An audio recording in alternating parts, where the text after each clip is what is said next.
As Jesus sat on the Mount of Olives shortly before his crucifixion, the disciples came to him and asked, "What will be the sign of your coming and the end of the world?" Jesus answered and said to them, "Take heed that no one deceives you, for many will come in my name, saying, 'I am Christ,' and will deceive many. And you will hear of wars and rumors of wars. See that you are not troubled, for all these things must come to pass, but the end is not yet. For nation shall rise against nation, and kingdom against kingdom, and there will be famines and pestilences and earthquakes in various places. All these things are the beginning of sorrows." That passage, which is taken from Matthew chapter 24, is extremely interesting in light of what is happening right now in Europe. Russia's invasion of Ukraine, and now their demands for payment of natural gas and oil in rubles because they're being cut out of the US dollar market, definitely marks a troubling shift to the end of a relatively peaceful time on the European continent. Since the collapse of the Soviet Union, the period from the 90s until now has had less conflict in Europe than any other period in recorded European history, with a few exceptions. But now all that seems to be changing. After emerging from the Cold War as the lone superpower, the United States has been losing prestige, mainly due to the failed wars in Iraq and Afghanistan. Meanwhile, Russia and China have evolved into more dominant powers, and they now seem to be better positioned to challenge a world that has been largely shaped by American influence. Invading Ukraine is the biggest example of Russia's willingness to challenge a U.S.-led world order, and China has its own interests in controlling Taiwan and increasing influence in the East and Southeast Asia. The strengthening alliance between Russia and China also suggests that they are drawing a new line of global competition between the East and the West.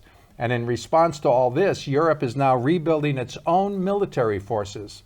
World peace has not looked this fragile in a generation. It's now apparent that Russia has its own ambitions in Eastern Europe, and it views NATO's expansion toward its western border as a serious threat to its own security. But any great shift in the present world order largely depends on what China decides to do in the Ukrainian conflict. Given the risks of war, China could continue to pursue its interests with economic or diplomatic influence rather than getting directly involved in the disaster between Russia and Ukraine. Joining us to discuss all of this and how it relates to Bible prophecy is Mark McMillion, who has completed his own YouTube series on the book of Daniel.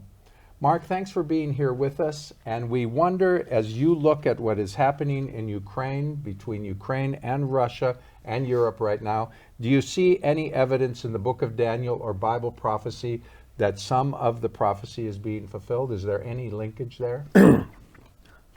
Interesting question. If the question is, can I put my finger on a verse in Daniel 11 or Zechariah and say this is it? I can't. I don't see anything specific where this is a direct fulfillment of a Bible verse like that. On the other hand, of course, all these things, they play into a bigger picture. And I definitely feel like what you're saying, because this is such a major event and hasn't happened in a long time. And the stability, the world order stability, this is one of the things that can play out, because what people say, when war happens, you cannot tell how it escalates. And this is in some of the great battles and great wars, they've escalated much further than anybody expected. So this is the danger that this all entails, militarily, politically, economically. It's the economic effects of all these things have knock-on effects that are really kind of shaking things in bigger ways than the military. Yeah, so speaking of economics, Peter, there was an announcement by Putin today in relation to the sale of Russian oil and gas. What did he say? Well, he announced that now they will be changing their payment system, their payment arrangements with what he calls hostile countries, unfriendly countries, I think he called them, and they will be making these countries pay in rubles. So essentially what I think they're trying to do? Is this is kind of a form of retaliation? Let's keep in mind that the U.S. and Europe took things to a pretty extreme level by freezing Russian accounts, even the Russian central bank's accounts, essentially showing the world that if you do business with us in dollars and euros, at some point we may, as a form of protest or as a form of standing up to you, we may seize all of the proceeds of our previous years of business. So I think now Vladimir Putin and Russia is trying to find a way to get around this and perhaps inflict a little bit of a hit back of their own. How is all of this going to affect? Do you think it's going to work? Selling the Russian oil and gas, and you have to pay for it in rubles, or do you think it's going to backfire, or is this the beginning of the end for the U.S. dollar? Is this going to make a big change? This is the very interesting thing, because it's been so long since there's been anything approaching this kind of war. Like Yugoslavia, I mean, that was bad, but that stayed very kind of local right there for those people and all. But this, where you have, they can't as easily have wars like they used to, because like there's nuclear weapons, there's chemical weapons, there's tactical nuclear weapons, and the concern is, I mean, they have, suitcase atomic bombs, they have localized atomic bombs, and mostly everybody is hoping that that will not escalate, because that would just open a Pandora's box into a world that we've never been in before.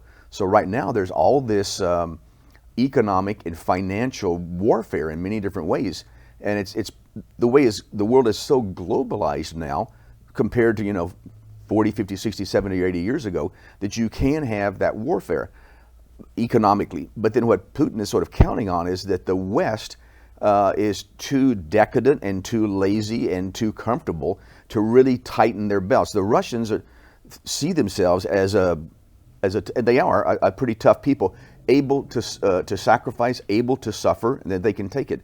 Whereas they don't think that the West can really do that.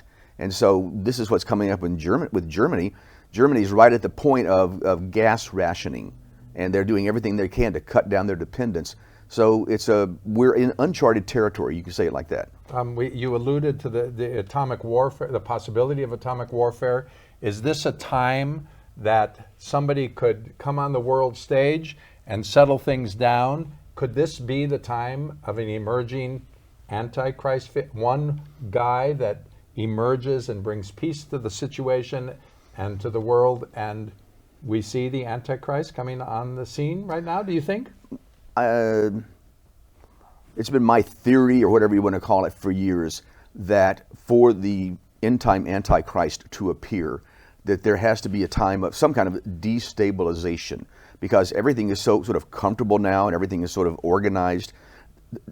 Two of the greatest forerunners of the Antichrist in recent memory has been Adolf Hitler and Napoleon Bonaparte. Both of those guys came to power after years of instability, serious instability, and these guys rose up as autocratic leaders to pull the cookies out of the fire and to pull things together, and they were successful, and the world followed them because they were, at least many of the world followed those. So I feel like I've felt for a long time that something has to happen, either a war or a economic crash. And of course, this situation has a magnitude to it, both on a war level and an economic level, that if it deteriorates, if it escalates, that's what everybody's, the big guys, they're trying to prevent that from happening.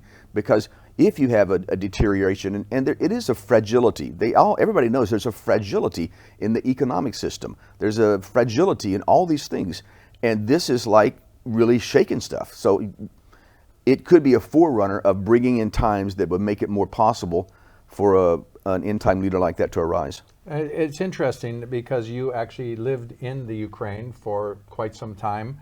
Tell us a little bit about the Ukrainian people, what they're like, and why do Ukrainians speak Russian and they have Ukrainian? Give us a bit of the overview of what is actually happening and why Putin wanted to come in at this time. Yeah. So I lived in Dnepropetrovsk, which is now called Dnepro because it's so difficult to pronounce that name. And I lived there for about 18 months between 2008 and 2009. It was a wonderful time for me, just a wonderful time like that. I worked for very nice people there.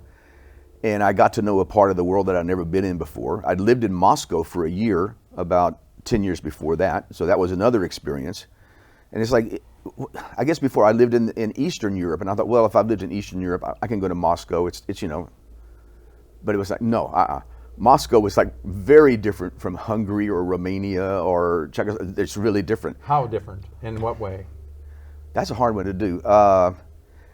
Their history is very, very different. Hungary, Romania, those countries, they've had a middle class. They have been independent.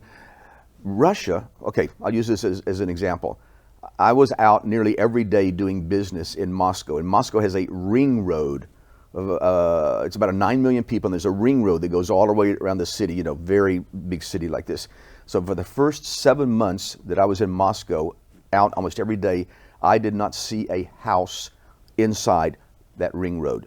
There were 25-story apartments, there were office blocks, and that was it. And I was like, and I go, wait a minute, middle-class people have houses.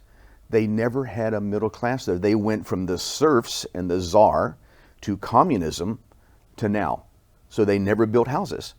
And that was like, that's kind of funny. That just sort of, they have, in the history of Russia, they're like missing things that people in the West, I'm not just talking about America, but Europeans, the Reformation, all those different experiences, Russians haven't had that. I love Russians, anybody out there, I love Russia, I should speak it, but I don't. And I have many wonderful Russian friends, but there's certain things that maybe make it possible so that Mr. Putin sees Ukraine as theirs. And it was, much of the time, it was called Little Russia. That's what they called it, Little Russia. Okay, so here's the deal with Ukraine. It's 44 million people or something like that. It's a very big landmass. It's almost indefensible because it's so flat. It's a little bit like Poland. There's 2 ethnic groups in Ukraine. In the west of the country, there are ethnic Ukrainians. It's a different language. It's similar to Polish. If I'm not mistaken, those people used to be called Ruthenians. If you go back, they were the Ruthenians. That's a language group. But then from Kiev, which is more or less in the middle of the country, from Kiev east, those people speak Russian. They are ethnic Russians. But then the thing is, this is the part of the country I lived in. Don't you want to be part of Russia? No way, I'm not. So they are ethnic Russians, but they consider themselves Ukrainians. And they don't have any, and also like this whole thing about, well, the Russian-speaking people were being oppressed by the Ukrainians. I never saw that. I've never had any of my friends. I still have lots of friends there, and there's nothing, the Ukrainians are not oppressing the Russians. I never saw that. Now, in 1949, when NATO was created, NATO made a deal with Russia that there would be these states, these countries in between, so that NATO would not be right on the border of Russia. That seems to have all changed. When did the current problems with the Ukraine and Russia, these recent problems, did they just start this year? Give us a bit of background, Peter, on how you see this situation beginning. Ukraine-Russian problems and or cooperation goes way back to the old Rus principalities. Russian civilization really, in many ways, started in Kiev, interestingly. That's right. And they were, for a time, the center of Russian civilization before it spread out to other major centers, Minsk and Moscow, Novgorod, other places too. Point in favor of Putin taking it back, right? Well, for that reason, oddly, to this day, you can see some pretty unbelievable stuff. There are Ukrainians who talk about Russia the way Russia and Putin talk about Ukraine. That same kind of pretty aggressive, nationalism. We got to break up the other country and absorb these territories. Depending on which country they're from, there's some pretty hardcore guys, that still have that, I guess, medieval mindset. And we could say we were seeing some of that playing out today with of course, the big story going on right now, Russia actually invading and taking territories. So 1949. So I guess we're talking about then, like this would be post World War II, Soviet Union and the other allies, meaning mainly Britain and the United States. They were talking from even much earlier about how they would divide spheres of influence once the war was over. I guess they kind of revisited that after the war was actually ended. A lot of that, of course, didn't really survive the following decade, especially when the Soviet Union breaks up. The people of Poland aren't going to say, well, we're supposed to be in the Soviet sphere of influence, therefore we have to now be under Russia. People change. People come up with their own ideas. But there has been nonstop diplomacy, of course, all this time. And my opinion, I think we can see a lot of just kind of a need from some of the major NATO powers like United States and Britain, just a need to keep on seeing an enemy and keep on reacting to Russia as if they were Soviet Union, using the NATO alliance in a not purely defensive way. For example, like using the NATO alliance to knock off various other states outside of Europe that were aligned with Russia, using it on Libya, not necessarily NATO, but a very similar alliance going after Iraq, NATO itself being involved in Syria. Just so there's been bad faith from NATO, I think, towards Russia. Recently, in Ukraine, we had a coup in 2014, a pretty... Yeah, tell us a little bit about that. Well, a pretty major event. A lot of people weren't happy with the government. The government was in negotiations with alternately Russia and the European Union about, economic accords. It looked like they were going to go one way, then they went another way, and the people who did not want the Ukrainian government going more towards Russia started protests. And these protests got to the point, it ended with a coup, storming the buildings. A lot of people were killed, both the officials and the protester side. And hundreds of Ukrainian elected officials fleeing to other parts of the country, fleeing outside the country, and a new government taking place, which oddly was immediately recognized by a number of, I guess, what I would call the usual suspects, the same kind of people who kind of like doing regime change, whether it's in... You're talking about the Western... Yeah, immediately recognized them. A lot like of, the United States, Britain, France, Germany, and all those guys. While a lot of Ukrainian peoples and cities and oblasts did not recognize it. And that's kind of, I think, if we're looking for a starting place in the recent violent history, that would be kind of where this has started. Then there was what you would call a civil war between the new Ukrainian government and some of these other regions, and Russian involvement in those regions also started back then. Yes. We have heard from Putin and from the Kremlin that there is a Nazi element in the Ukraine. Having lived there, is that true? Is there a Nazi element in Ukraine, and is that what Putin's trying to get rid of? So it has many different levels to it. And before I went there and read up on the whole situation, I really didn't know their history. So here's one factor that's a major factor in the whole thing. If you go back in Ukrainian history, communism took over Russia, and so you had the Soviet Union, and they started implementing extremely radical economic experiments, which in the 1920s, which failed horribly. So they didn't even have any harvests. So what happened was that the communists, I don't say Russians, but the communists came into the Ukraine in the early 1930s and just seized all the grain, all the food that they could. Not only the food, but they got the seed corn. And this is the important thing, because you're not going to have a harvest if you don't plant the seeds, and if you don't have the seeds, so they took everything. So what followed was, it's hard for me to pronounce this word, Holodomor, which you can look it up in Wikipedia or something like that. But it was a famine that lasted, I think, 2 or 3 years. 1 to 3 million people died of starvation in Ukraine. They had cannibalism, and they just had a horrific time in the early 1930s.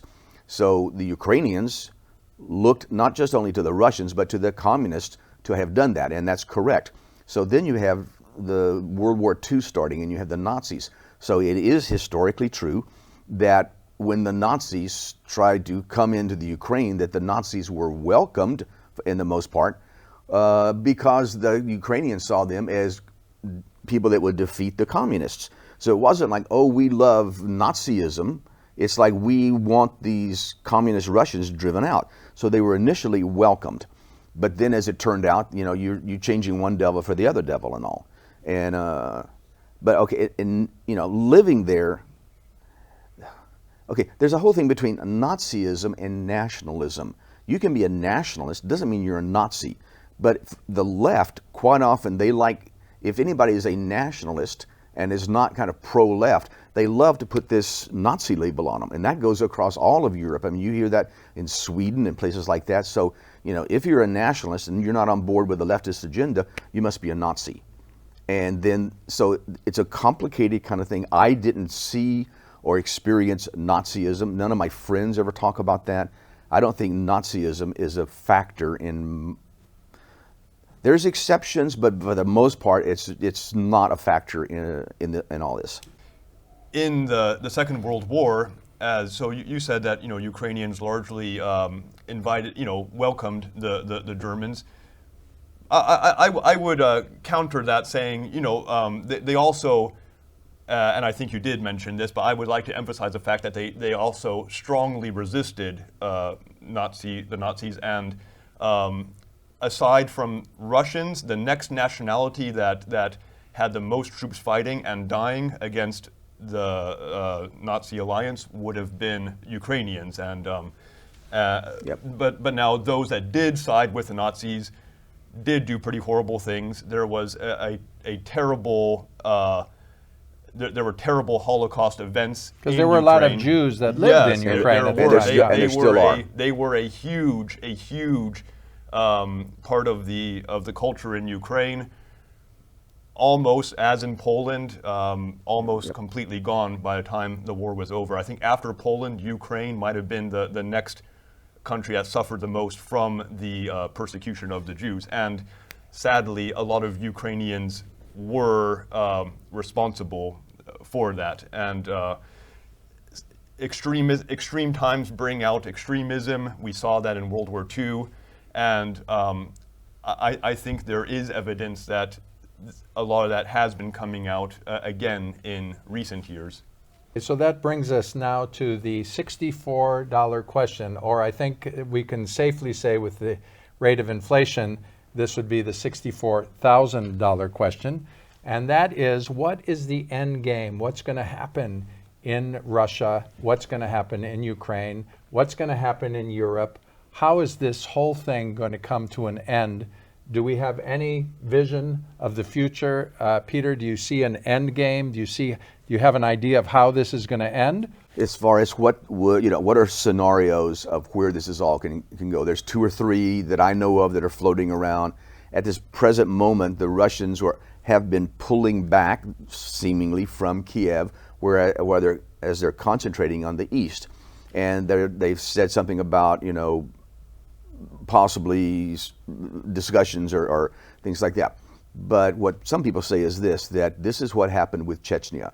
When the Russians first attacked Chechnya, which is like more even of a Russian, you know, it's really more of inside of a Russian, it's a very much smaller place also. They initially, the Russians got beaten by the Chechens. And so the Russians pulled back, but then they just ground down the Chechens, bombings, starvation, on, and they eventually conquered Chechnya. Grozny is the capital. If I'm not mistaken, Grozny in Russian means terrible. So it's a history of a country that's had really a lot of stuff happen. If the Russians want to just continue to grind down Ukraine and just keep it really, really rough,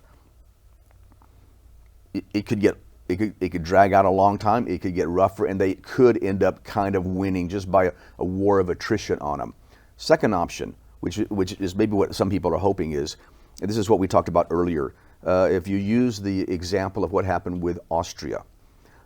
In the Second World War, Austria was totally in alliance with Germany. So after World War II, the same way Germany was divided up into 4 parts, Austria was divided up into 4 parts. Berlin was 4 parts, Vienna was 4 parts.